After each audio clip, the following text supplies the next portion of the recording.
Oh, this is a department where only the elite gather. There's no seat here for an undereducated old man like you. Please return to your rural branch. I had just been transferred from a regional branch to the headquarters. Today was my first day stepping into my new department. However, the looks I received from the employees inside were cold. Everyone working in this department seemed to be young. They were probably all university graduates confident in their abilities. The younger employees, who clearly lacked respect for their seniors, openly looked down on me and laughed out loud. I simply shrugged at their attitude and said, "No need to worry. My seat is right over there." The seat I pointed to was by the window, the one reserved for the head of this department. Huh. My name is Kevin. I am a 55-year-old office worker. Ever since graduating from university, I've worked diligently my entire life. The company I work for is a major publicly traded firm that facilitates the buying and selling of stocks and bonds on the exchange. However, in today's world, every company is struggling to survive, and even someone like me, who has dedicated my life to my job and is nearing retirement, can't afford to relax. Fortunately, when I was a rookie, I had an exceptional mentor. Her name was Mary. Back then, I was just a cocky, clueless newbie, but he patiently taught me everything from the ground up. I know I have a stubborn personality, and I hate losing and never slack off. Most people would probably find someone like me too much of a hassle to deal with. But Mary saw potential in me and took the time to train me. No matter how many questions I asked, she never got annoyed, and she always made sure I fully understood. I wouldn't be where I am today without her, and I have nothing but gratitude.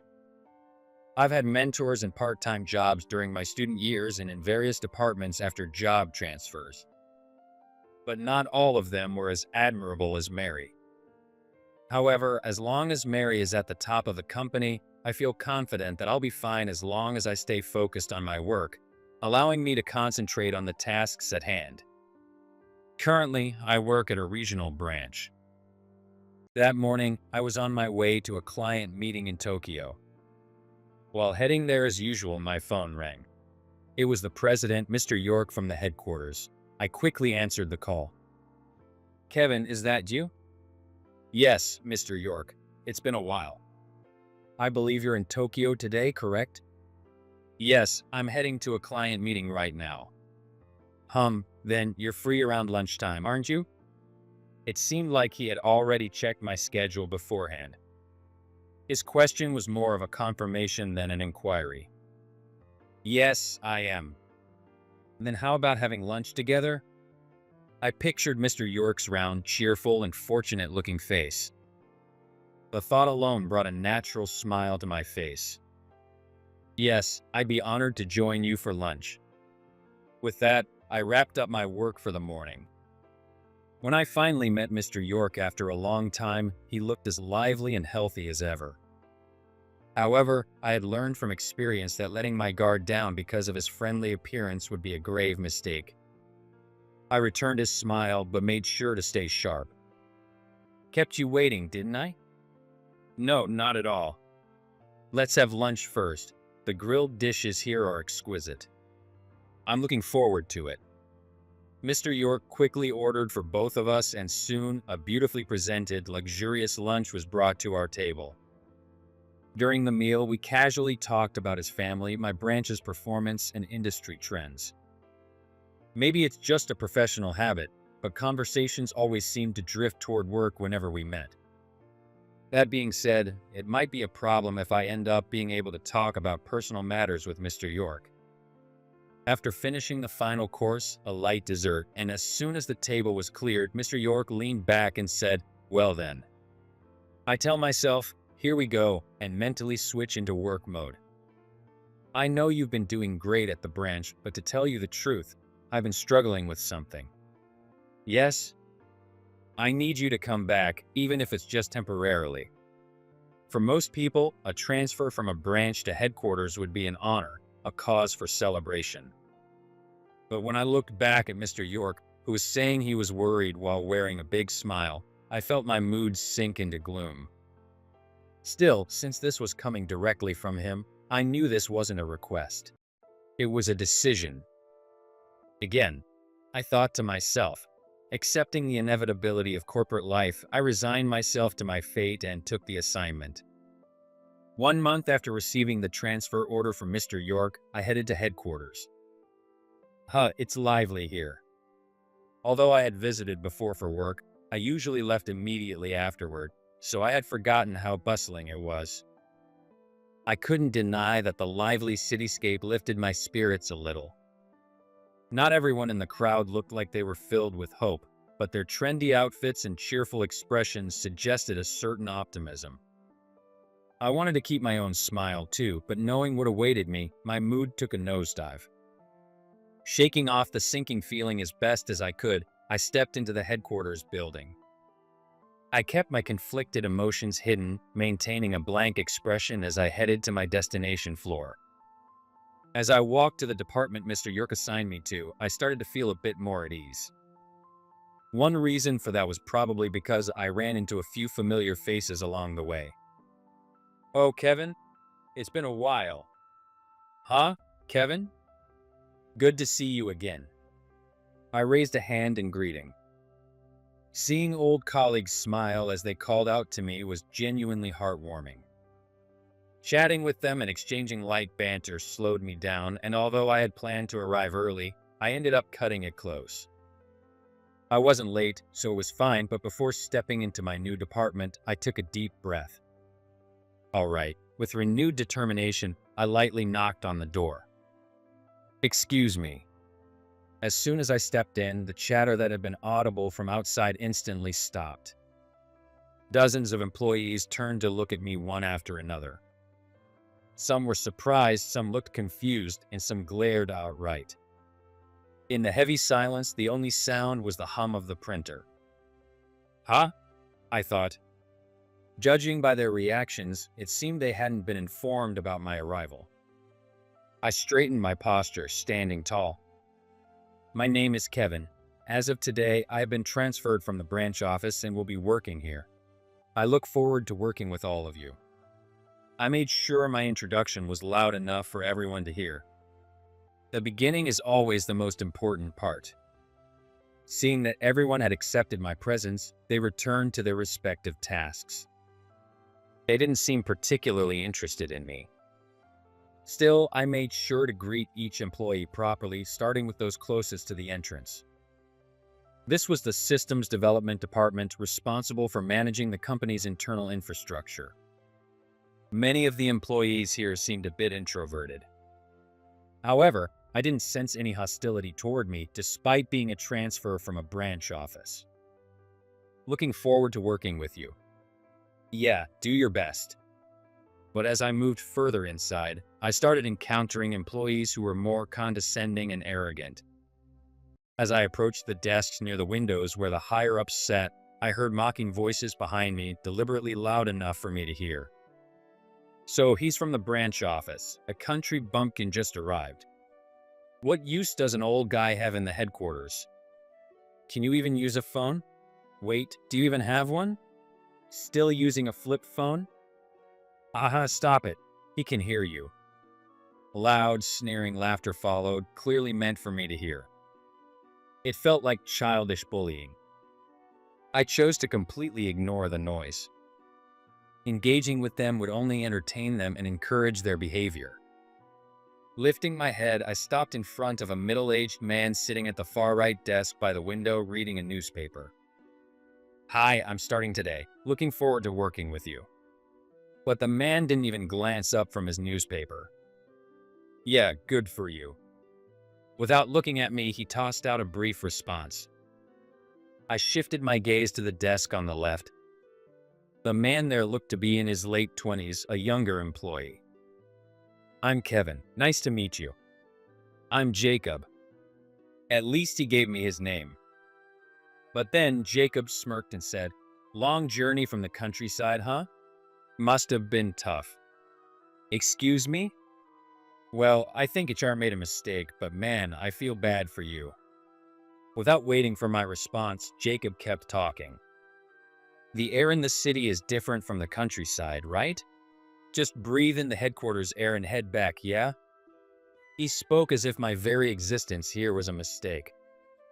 The employees sitting in the row ahead of Jacob chuckled openly at me. They looked at me like I was just some unimpressive old man from the countryside, convinced they were superior. I mean, even with a staff shortage, hiring some washed-up old man? Come on. Right? There's no way an old dude like this can even learn the job now. The branch office is just full of useless high school graduates, right? What is this company even thinking? They ran their mouths without hesitation, and there wasn't a hint of respect towards someone older. There was no professional courtesy and no sense of welcoming toward a new colleague. Even though Jacob was clearly in a leadership position, he made no effort to stop his subordinates' rudeness. I said nothing in response, but that seemed to only embolden them further. This department is where future executives are groomed. Most of us here graduated from top universities like K University or our university. Do you get that? Each time Jacob spoke, his subordinates snickered. With the branch office's standards, you're a little out of place, don't you think? We don't even have a desk for you. Why don't you just head to HR now and decide whether to go back to your branch or just quit? Ha! They laughed mockingly. I forced a smile, lifting the corners of my mouth. There's no need to worry about that. My desk is. I pointed to the desk in the center by the window, the one that currently sat vacant but belonged to the highest-ranking person in this department. Right here. On the desk sat 2 cardboard boxes, likely delivered in advance. I walked around to the other side, peeled off the tape, and pulled out my favorite pen holder. I had been using this pen holder for years, and having it on my desk always gave me a sense of calm. It was almost like a trusted companion. As I continued unpacking my belongings, the younger employees stared at me in stunned silence. Huh? The murmuring of the employees caught the attention of the man at the desk on the right, the one who had been buried in his newspaper until now. He finally looked up and stared at me. Huh? Oh, wait, you, Kevin? Yeah, that's me, Alexander. Oh man, Kevin. Long time no see. Alexander laughed loudly as he walked over to my desk. Took you long enough to notice. I greeted you earlier, didn't I? Huh? Oh, haha. All you do is read the newspaper instead of working. You getting paid just to sit around? Alexander and I were old colleagues, joining the company at the same time. Because of that, I spoke to him casually, making no effort to hold back. The lazy demeanor he had moments ago was gone. Alexander burst out in loud, hearty laughter. Come on, don't be like that. You think I can get motivated when these clueless kids are running the place? That carefree, irresponsible attitude. I had missed it. Jacob, the so-called leader of these clueless kids, stood there speechless for a moment before snapping back to reality. Wait a second, Alexander. Surely you don't mean us when you say clueless kids, do you? We're on the company's elite track after all. It seemed Jacob had quite the ego. But Alexander didn't even acknowledge his words, and he just scoffed. Huh? You guys think you're elite? Don't make me laugh. Alexander let out another loud laugh, then smugly patted my shoulder and made a bold declaration as if it had anything to do with him. This guy, Kevin, didn't just buy his way into some top-tier school like you brats did. He graduated top of his class from T University, the best university in the country. Wait, T University? Top of his class, no way. And not just that. You remember that scandal-ridden branch office from a few years back? The one that completely tanked? The third-party committee named Kevin as the only person who could fix it. Even Mr. York personally bowed his head and asked him to go. He spoke with a ridiculous amount of pride about my achievements. You get it now? You spoiled rich kids with mommy and daddy's money barely count as chicks. I'd call you eggs at best. Alexander puffed up like he had done something impressive himself. While I was busy being exasperated at his shameless bragging, another familiar face walked in. Jason, another old colleague of mine, entered with a group of subordinates. Kevin, it's been too long. Jason, finally, you're back. We've been waiting for you. Relieved to see him, I smiled and shook his hand. Yeah, it's just a transfer for now, though. I'm still technically with the branch office. I'll be counting on you. Jason worked in a different department where he held the title of department head and executive officer. He was also an alumnus of K University, the same prestigious university from which Jacob and his crew had graduated. In other words, he was their senior. Sensing the strange atmosphere in the room, Jason took a moment to observe. Then, after thinking for a bit, he locked eyes with Jacob and his group. His expression was unreadable, calm but cold. Kevin may have been away from headquarters for a while, but he's an exceptional employee. I trust you all gave your new superior the proper welcome? Jason's words could be taken as a threat. Where did all their confidence from earlier go? Jacob and the others lowered their heads, avoiding eye contact, breaking into a cold sweat without saying a word. Oh, they welcomed him just like they always do, right? Alexander grinned with amusement. They mistook Kevin for a high school graduate who got in from a branch office. So they told him, "We're elites, future executives. You don't belong here, you clueless idiot. Go back to your branch. Quit." Jacob's words were exposed exactly as they were. Upon hearing Alexander's report, Jason's expression turned serious as he stared intently at his juniors. The usual noise in the office died down and an eerie silence took over. Just like you always do? Yeah, they work new hires to the bone with unnecessary early mornings and overtime. If someone transfers in, they nitpick their education or faction alignment to drive them out. Even supervisors get the cold shoulder from the whole group or get reported multiple times until they're demoted. It's just the same cycle over and over again. Oh, they've got some kind of misplaced pride, but they're so picky about their tasks that they barely deliver any results. On top of that, their attitude stinks, so clients constantly complain. Even when they're warned, they don't listen at all. Jason's face stiffened at Alexander's response. I had already been briefed on this department's situation, but hearing it firsthand made it sound even worse. But right now, Jason seemed even angrier than I was. He let out a deep sigh, bottling up his quiet rage. Elites, huh? You're just standing on the foundation built by your parents at home and by us in this company. And yet, with brains like that, you actually thought you'd make it to upper management? His words were sharp, cutting down the junior employees with cold disdain.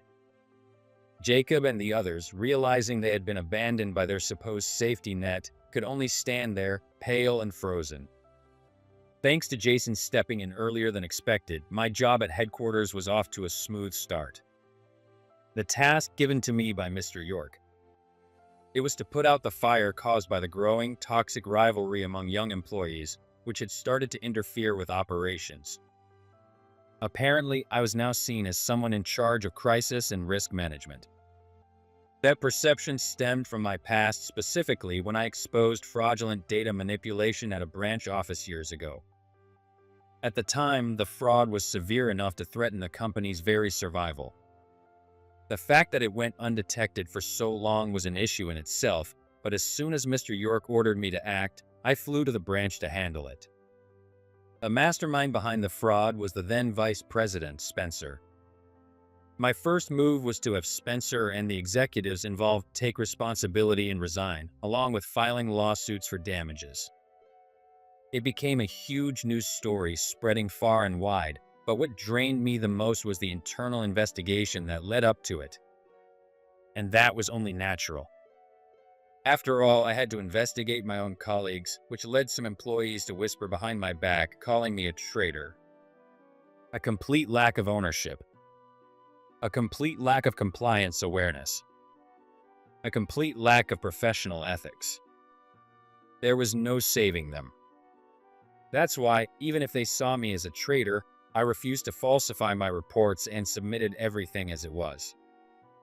To the public, this honesty was seen as a sign of the company's integrity. The company ended up exhausting nearly all of its retained earnings. Assets accumulated through internal profits rather than loans or shareholder investments. Talented employees left as well, but in the end, we avoided a buyout and the company still stands today. Compared to back then, at least a cleaner system remains, and that's something. Once all the investigations were over, I returned to headquarters and gathered all employees to report the branch office scandal openly. What exactly had gone wrong? What were the people involved thinking? How did the company respond? This wasn't some distant issue, and it had happened in our own company. By hearing the truth from someone who had witnessed it firsthand, even the younger employees who weren't there felt it was their problem too. I also shared my own mistakes from when I was younger. When I first joined the company, I was no different from those who caused this scandal. I was an arrogant young guy who thought my skills made me better than everyone else. I truly believed that relying on others would lower my work quality. Looking back, I can't help but feel ashamed of how ridiculous I was. I refused to acknowledge managers and seniors who I thought had lower IQs than me. I tried to do everything alone and failed. I must have looked absolutely pathetic. That was when I finally realized how foolish I had been all along. When I reached the point where I actually needed help, no one was willing to lend me a hand, not after how I had acted, spoken, and treated others. And that was fair. But even then, there was one person who still helped me. Can you guess who? I asked, but the younger employees all shook their heads. It was a temp worker, a woman I had looked down on more than anyone else. Because of her family situation, she couldn't even finish school properly. But even as a temp, she was far more capable than I was and had actually been assigned to mentor me. She was the person I respected the most, Mary. Since she was nearing retirement, she probably couldn't just stand by and watch a foolish, arrogant young man who had nothing but his academic background. Mary taught me over and over again, listen, Kevin, relying on your colleagues isn't a bad thing. That was the most important lesson when it came to working in a company. I learned from Mary not just how to do my job, but how to work with people. And I realized that everything I had valued up until then was completely misguided. It took hitting rock bottom for me to finally understand that.